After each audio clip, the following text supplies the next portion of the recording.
Great. Well, thank you, Tom. Thank you for inviting me to this very interesting panel. I also want to express my congratulations to the Middle East Policy Council on its journal, running for 30 years, and its terrific editor, Ann Joyce. Of course, in that she's published 11 of my articles. I'm not biased at all, but it really is a very fine journal. If you haven't picked it up, I really recommend that you do. Well, I want to talk about Russia and Syria. That obviously Russia has been blocking UN Security Council action on Syria. Russia has expressed support for the Assad regime. You know, obviously China has done these things too, but there's a sense that China seems to be following Russia, that Russia is taking the lead on this. I was in Moscow at the very end of June and was able to talk to various Russian experts on this, as well as Western journalists. I hope to share some of those insights. So the real question is, why are the Russians backing Assad so strongly? Why have the Russians dug in on this? And there's been various reasons cited for this. People have mentioned the Russian arms relationship with Syria that it fears it might lose, Russian investments in the Syrian petroleum sector. There are the naval facilities that Russia has at Tartus, the only naval facilities that Russia has outside of the former Soviet Union. And I think that these are important reasons for Moscow to support Assad, the fear of losing all these. But I don't think that's the crucial thing. In other words, if none of these things existed, if there was no Russian base at Tartus, no Russian arms sales to Syria, no Russian oil companies working in Syria, I think Russia would still support the Assad regime.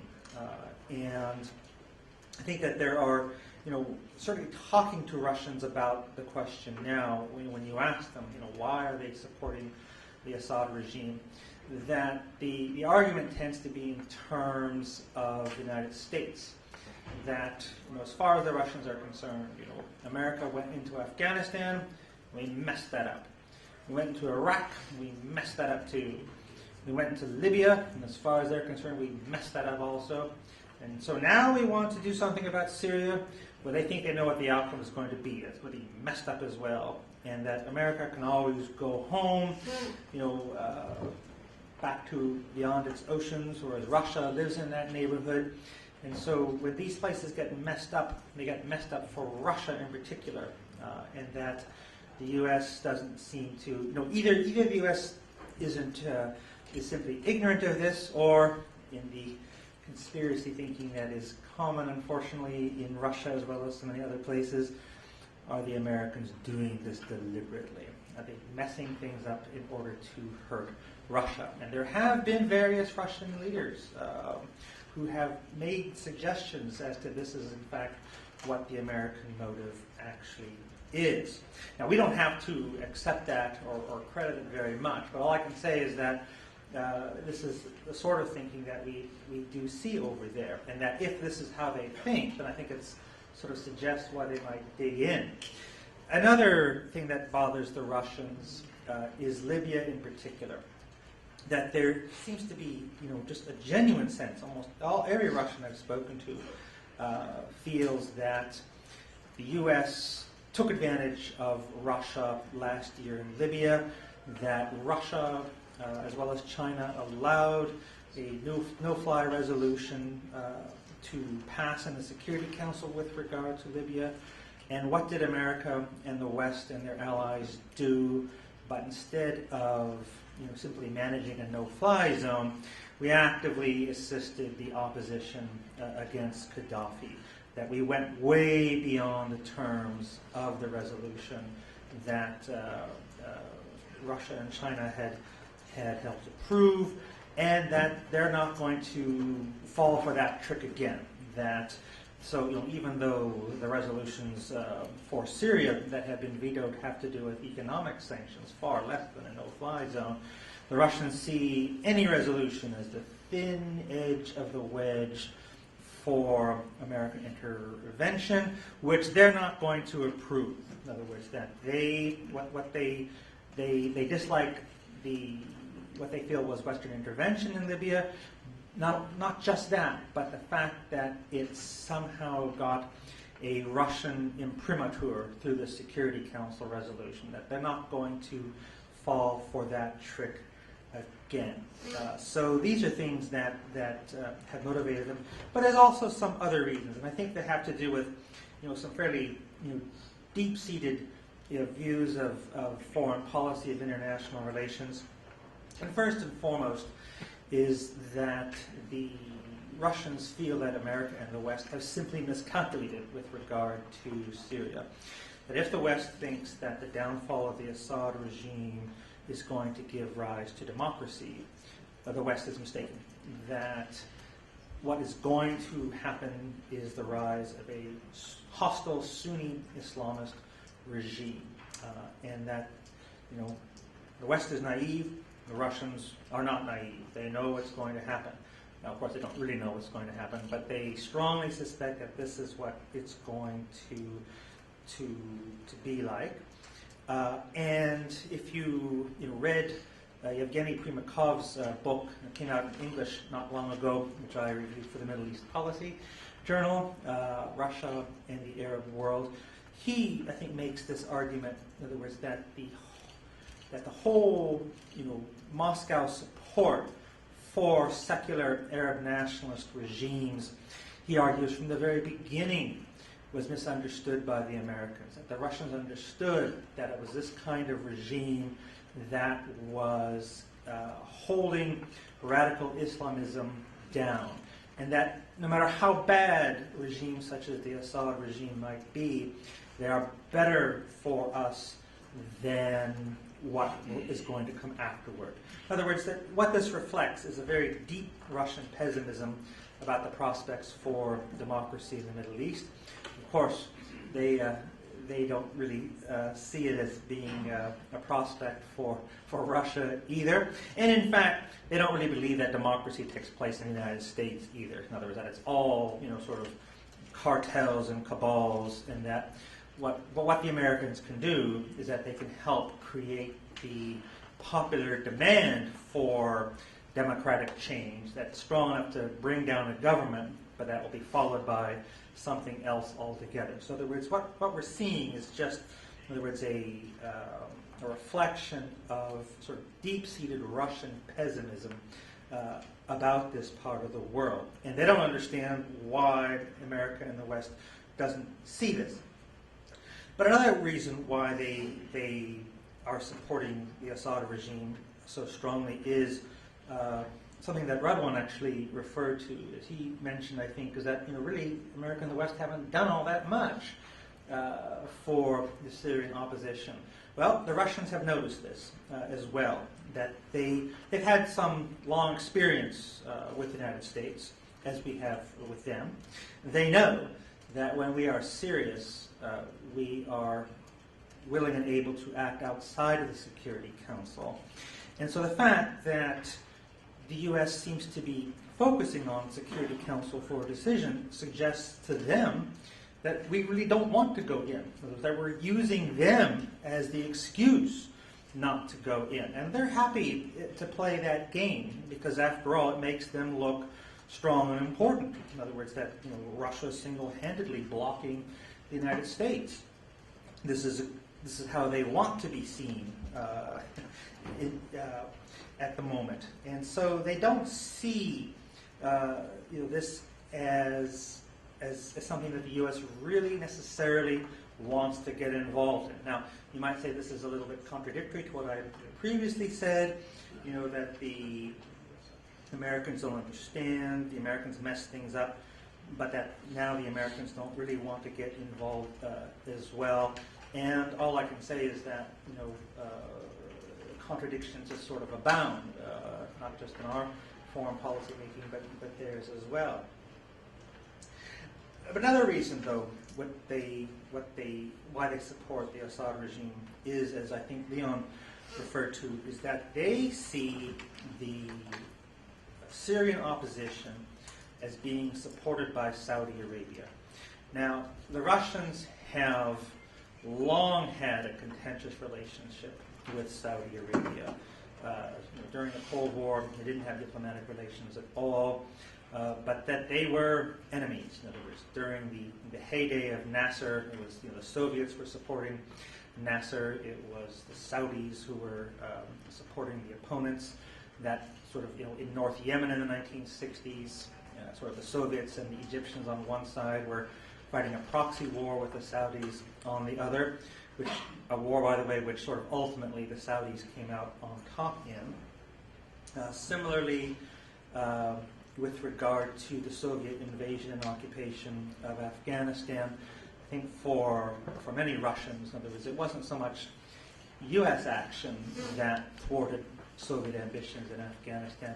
It was the actions of Saudi Arabia that, in terms of the money sent, the individuals sent, such as Osama bin Laden, that these are the people who caused trouble for the Soviets and who made Afghanistan a failed venture. Which, by the way, people like Primakov still defend. In other words, that once again, that the West would have been better off with a Marxist government in Afghanistan than with the Taliban, who came to power in the 1990s and, of course, may well come to power once again. Now, the Saudis also, the Russians have accused them in the 1990s of being the principal backers of the Chechen rebels.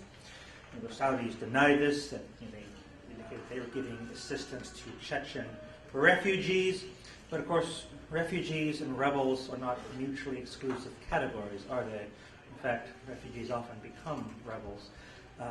And so, in the 90s, the relationship between Saudi Arabia and Russia was extraordinarily tense.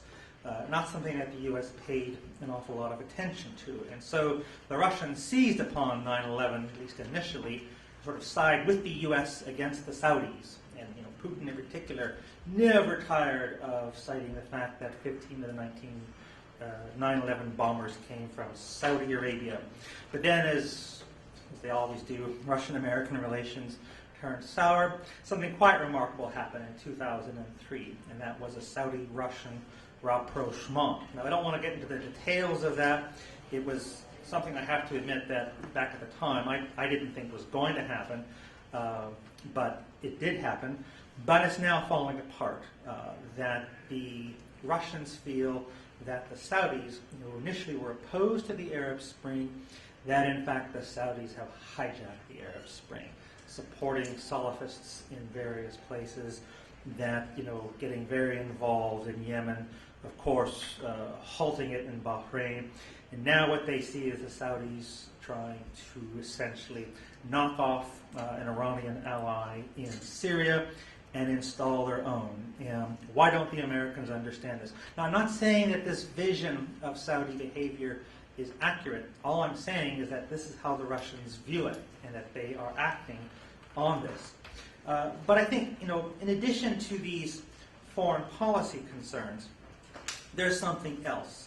And certainly my visit there recently really impressed me with this, and that is Syria has become a domestic issue in Russia. That there's a general sense now that, in fact, the Assad regime is going to fall.